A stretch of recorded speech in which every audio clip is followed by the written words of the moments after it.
morning kuya. Yung sa nakita niyo po kanina habang nag-ano po, sila naglalakad po sila yung, ang by bit-bit po na maraming dala is yung babae po kaysa sa lalaki. Tapos, pinapayungan pa po ng babae yung lalaki. Sa opinion niyo po, ano po yung nakikita niyo dun sa ano na yun? Siyempre, para sa akin, disappointed ako dun sa lalaki. Kasi nga dapat, mostly, may mga panahon dapat meron pantay mga gentleman yung lalaki. Dapat siya yung nagdadala ng gamit. And, hindi naman dapat lahat pinapadala dun sa babae kasi nga, siyempre siya naman yung lalaki. Mostly dapat siya yung nagdadala ng gamit. So, yun, disappointed ako. Nakita.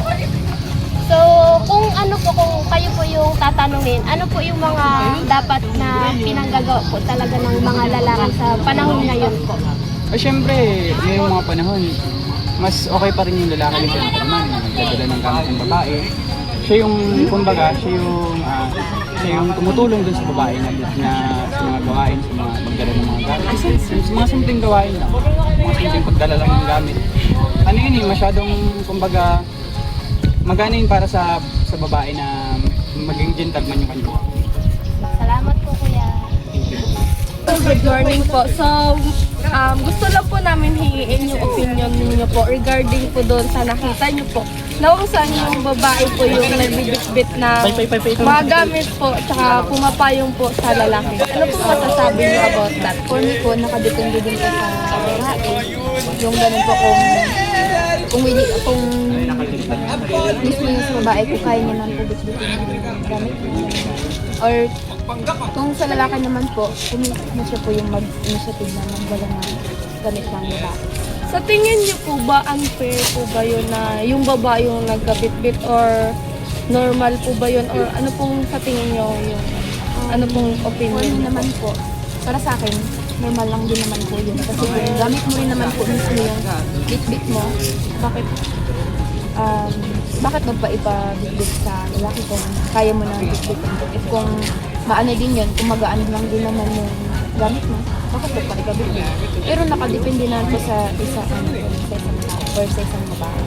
So, thank you so much po. Thank you po sa time.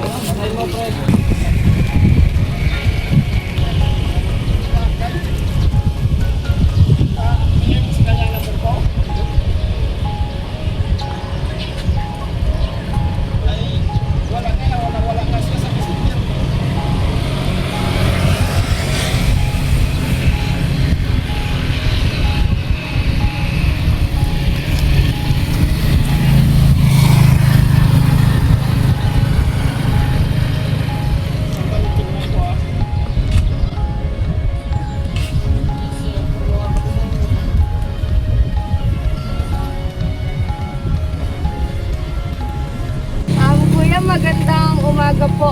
Gusto lang po sana namin hingiin yung opinion niyo po. Base po sa nakita niyo po na kung saan yung babae po yung nagsisinta sa lalaki po. Ano pong masasabi niyo po or opinion niyo about doon po? Okay lang, maganda. Sa tingin niyo po ba tama po ba yung ginawa na dapat po ba lalaki yung sinisintasan? Sa tingin niyo po ano pong opinion niyo po? Hindi naman babae magsintas. Maraming salamat po sa oras niyo po. Thank you po.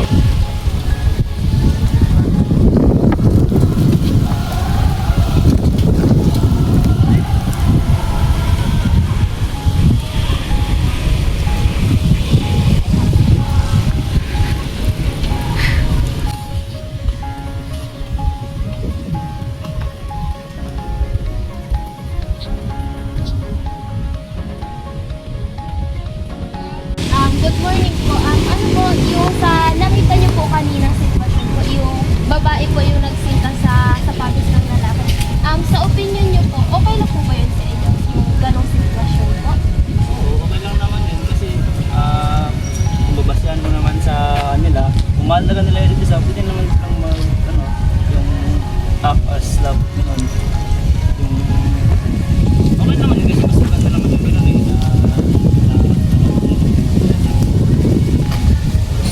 kaya bakit na nasa isa ako na mahal parang gano'n yung nagiging kahulugan ng ginawa niya.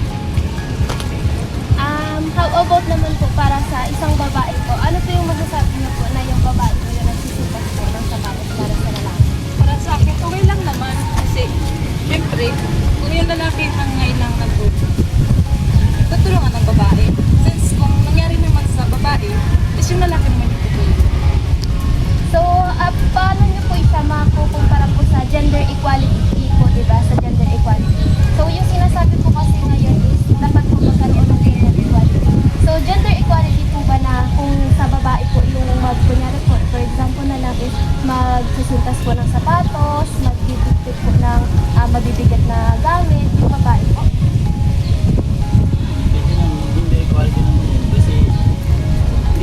masyadong big deal. Kumbaga, parang ano na lang yun, tanda na lang ng pagkasama nila, parang ano ba, respect sa isa't isa. And then, hindi umasa yung isa sa isa, parang ganun. Sige po, thank you po. Maraming salamat po sa opinion.